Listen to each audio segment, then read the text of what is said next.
Això fa tristesa, la veritat, perquè penses, aquí havies treballat, aquí mateix hi havia ple de màquines, hi havia els pisos, que hi vivia gent, doncs no, això, la veritat, això sí que fa pena quan ho veus així, perquè dius, goita, tanta gent que treballava aquí, que la gent sortien i bueno, amb els cotxes de línia últimament, però quan pujaven a peu, no sé, tothom pujava amb alegria i això, i en canvi ara, de la manera que ha acabat, fa una mica de pena. Jo encara sempre miro en el tros del magatzem a dalt, allà tenia la meva màquina. No eren nostres, eren de l'amo, però ens hi deixaven treballar. I ho apreciaves molt. Això m'enfonsa molt. Jo sóc un home de Sant Hipòlit, que volto per tot arreu, i fa qüestió des que això s'ha anat derrumbant, que les meves voltes són per un altre puesto, menys per aquí. I avui tinc una impressió molt ensorrada, colapsa. Ya no quise ir más, porque ya no se les podía distinguir si eran las continuas, si eran los hormigueros o lo que era. Estava tot destrozado. I ara quan veig això, no ho puc veure jo. Si hagués vist la fàbrica com era, com és ara, Mare de Déu Santíssima.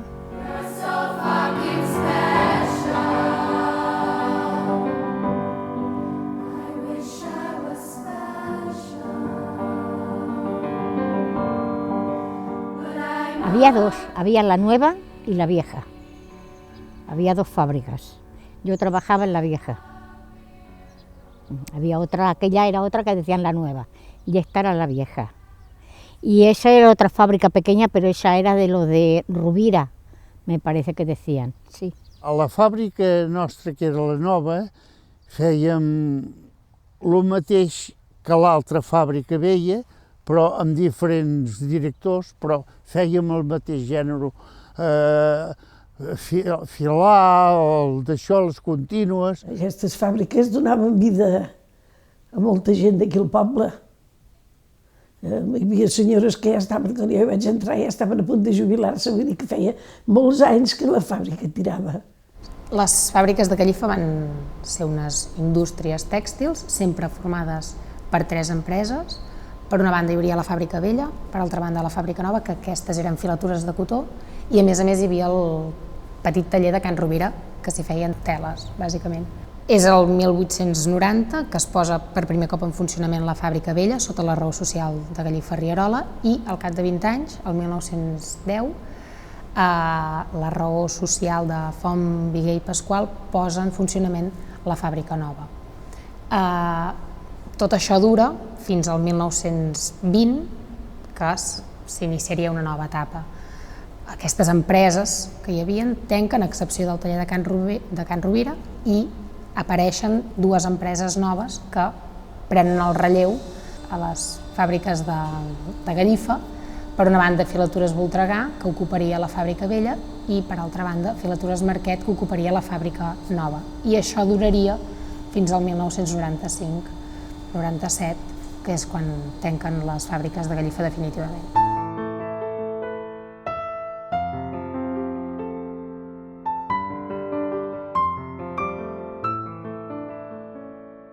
Quan vaig venir jo aquí a treballar no tenia l'edat, i com que no tenia l'edat vaig anar a treballar amb una cosa que en deien els raspis.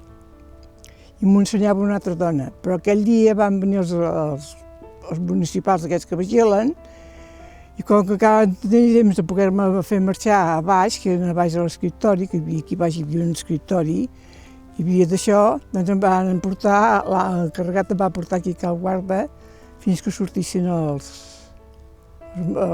municipals. Sí, feien marxar la canalla perquè venien els inspectors, però jo, com que era més alta, ja semblava que tenia més anys, no em feien marxar mai.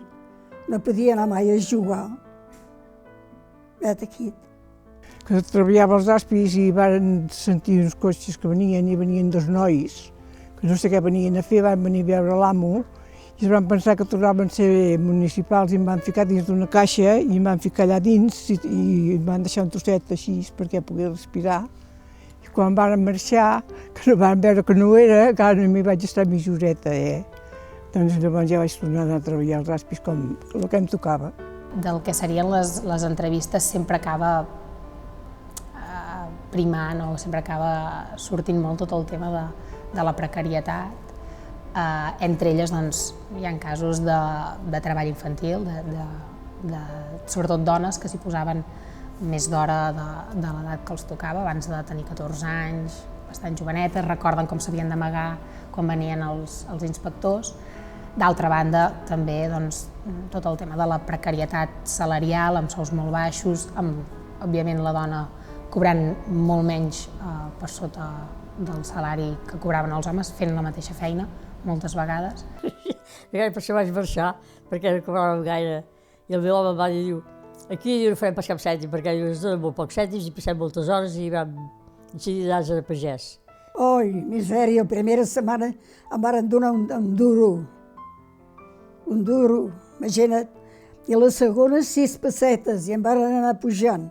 Quan vaig tenir a 8 i em van parar. Luego ya empezamos a ganar 100, luego 200 y pico, según iba el nivel de vida y nos iban subiendo. Y claro, y según sabías, porque primero éramos aprendizas, hasta que empezamos a saber.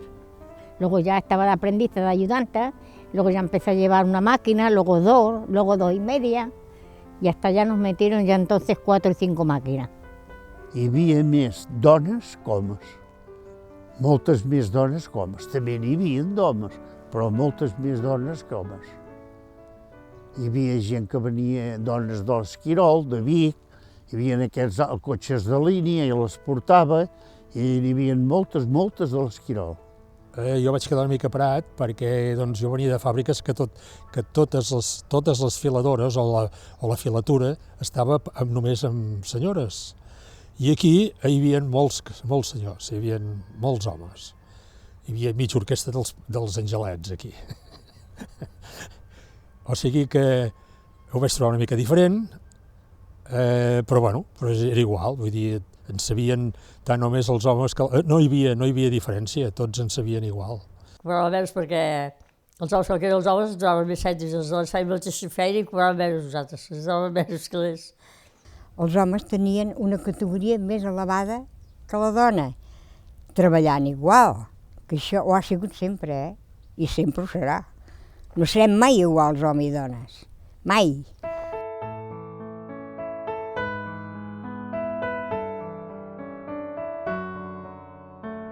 Allí s'hi feia fil de cotó, 100%, i després, en combinació de l'altra fàbrica que teníem a Vallbona, doncs fèiem un cotó polièster barrejat. Abans no, feien uns fils més prims i era més diferent.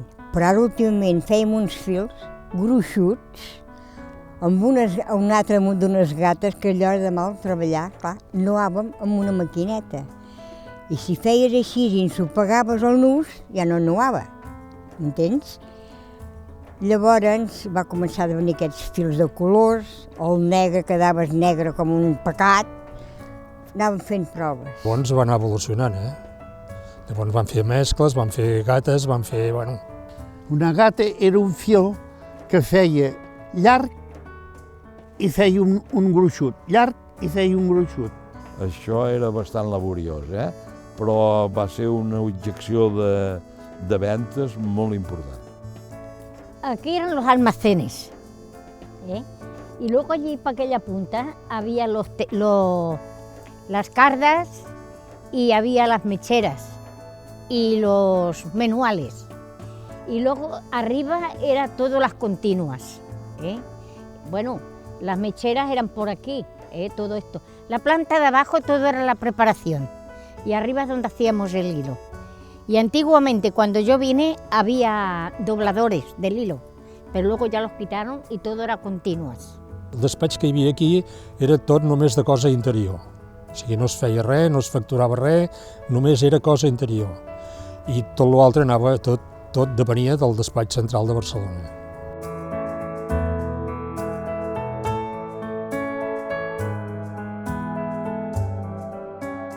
Les contínues, quan jo vaig entrar, portaven una contínua, que la teva àvia segurament que també ho sap, portaven una contínua i encara ajudant-te.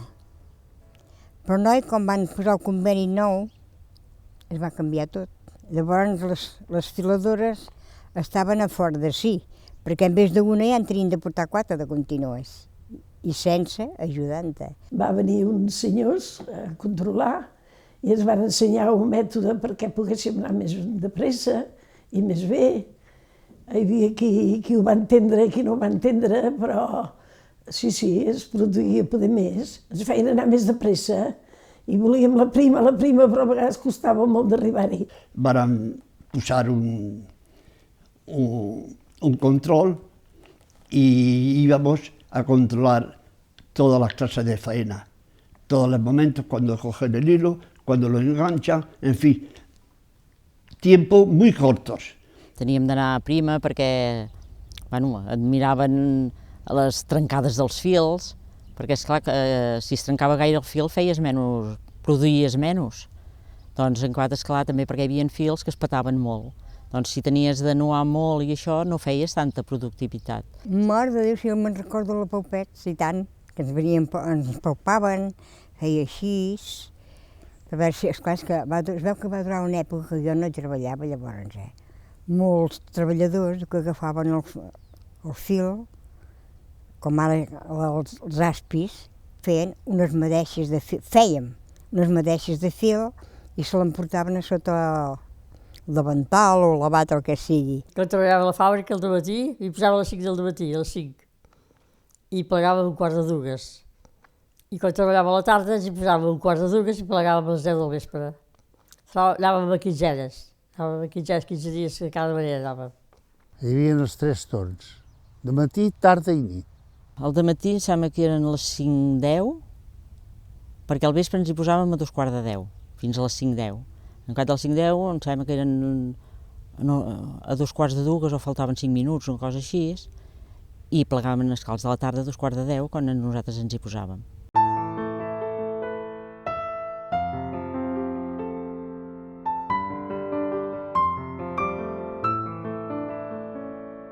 Hi havia el canal, que el varen fer, el canal que hi era fet quan jo vaig entrar-hi, que arribava fins a Cal Guarda, i de Cal Guarda venia a espetegar aquí, i aquí hi havia les turbines, que era un salt important, que el salt encara no és perdut, que encara va. La fàbrica aquesta antigament treballava per la turbina, amb inèrcia, des de baix la turbina, amb correges fins al primer pis i fins al segon pis. Quan no rejava gaire el riu, per exemple, hi havia dies que no rejava gaire, però llavors cap d'unes estonetes que volien alguna entrada més amunt i tornaven a anar a les màquines. Les màquines paraven i de córrer a parar màquines perquè no sé si hagués espatllat les màquines, hagués espatllat. I l'encarregat ja passava per la banda de parar la màquina, correix a parar les màquines, i a vegades passaven mitja hora, a vegades passaven 3/4, i a vegades passaven més hores. Però llavors es feien fregar, Estava pas allà sentades, no? Es feien fregar. Sobre el 70-72 es va fer la part elèctrica d'aquesta fàbrica. Es va muntar un alternador nou, molt potent, de 470 cavalls. La fàbrica és un espai de perills, el tema dels homes que perden els dits als batans, dels mecànics que han d'enfilar-se per canviar corretges, etc. De perills n'hi havia molts. Ara també hi havia precaució, sabíem el que fèiem, perquè tothom sabia el que feia, i això jo crec que si ara tornés a venir, no sé, es tindrien de prendre unes altres determinacions perquè el perill hi era, i gros. Agafàvem la corretja i sense parar la velocitat entràvem la corretja, un amb un pal te l'aguantava així i entraves. Jo una d'aquestes vegades, el que tenia el pal posat així el va posar una miqueta enrere, el següent va ser entrar a la corretja i com que no em va entrar a la corretja l'espatlla va fer blum, una sortida d'espatlla però de narices.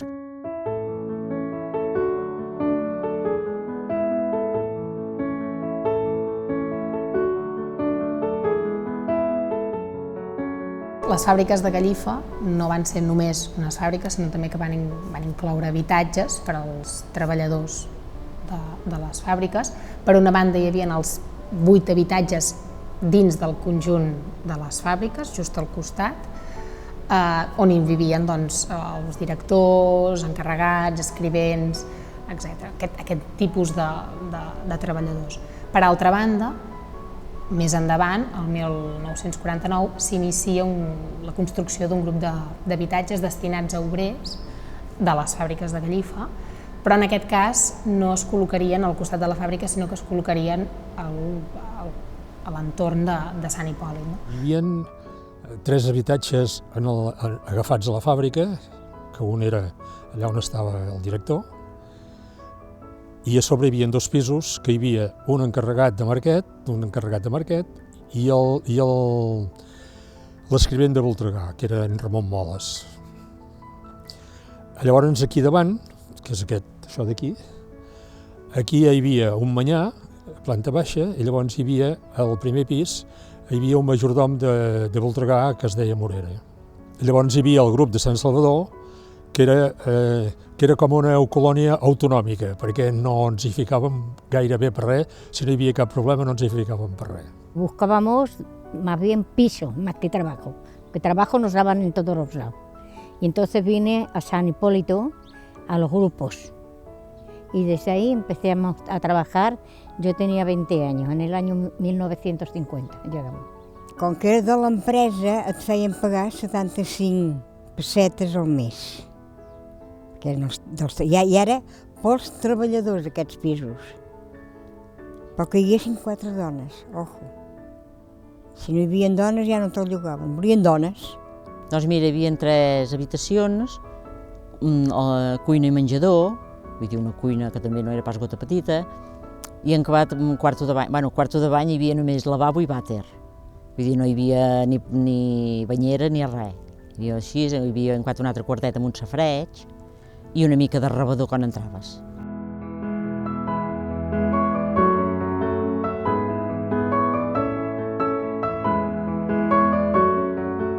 Esmorzàvem allà fora sempre, amb una mica d'allò que hi havia.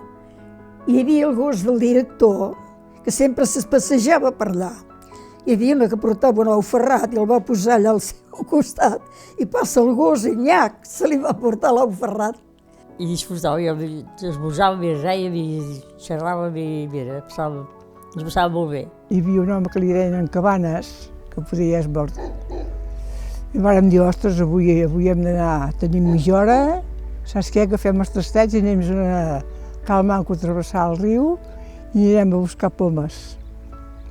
Ja en vam buscar de pomes, ja en vam portar 3 o 4, però també vam trobar l'aigua dins i va veure que va quedar ben molla. Ai, que Cabanes, pobra, quan ens va veure, va fotre uns crits.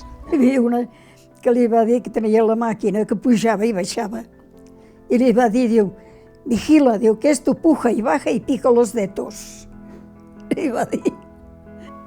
Ese es el mejor recuerdo que tuve en la fábrica. Cuando entré, nada más entrar, a los 5 minutos conocí a la mujer que me casé con ella, después de 2 años de festejar. Yo conocí a mi marido aquí, que es andaluz, y yo soy extremeña. Aquí hicimos la vida los dos.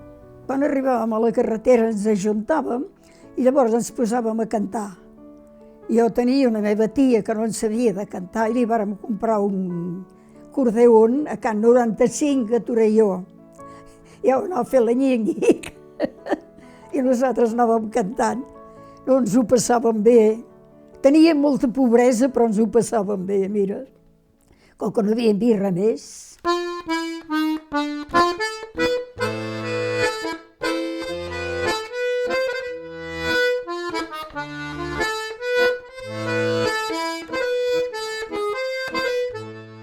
Jo vaig passar una vida fins al final, que ja va ser el declive de la filatura, que llavors hi van haver molts problemes, es va arribar a una suspensió de pagaments i es va acabar que es va tancar l'empresa, però que quan vam tancar l'empresa nosaltres, en 1 any i mig o 2, no va quedar cap empresa pràcticament de tèxtil a Catalunya. Des del primer que es comprava una contínua, la filadora, el que havia estat el filador, el que treballava, eren gent molt professionals. Gent que venien a treballar i venien i ja sabien el que hi havia. Jo crec que això va ser el que poder va aguantar més la indústria del textil. La llàstima va ser el no haver-hi renovació. En el tancament definitiu, un grup molt petit de treballadors, uns 20 treballadors, van decidir posar les seves indemnitzacions per continuar fent treballar la fàbrica vella en aquest cas, però van durar poc més d'un any i el 1997 es tanquen definitivament les portes de Gallifa.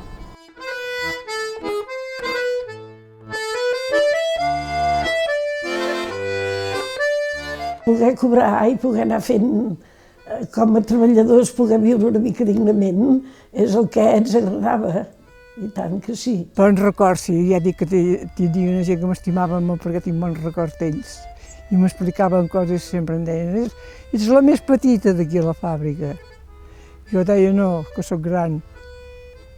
No volia ser de petita. Por la fábrica he reído, he llorado, me hincha de trabajar, ha habido de todo. Va brillar la meva màquina de papallona blanca, tan maca, i deien que portava sort. Jo vaig dir, aquí amb la borrassa es morirà, pobreta. La vaig agafar amb un paper molt cuidado i la vaig anar a baixar baix al jardí. Però quan vaig arribar a dalt, la sorpresa va ser que havia arribat la papallona abans que jo ja tornava a ser dalt.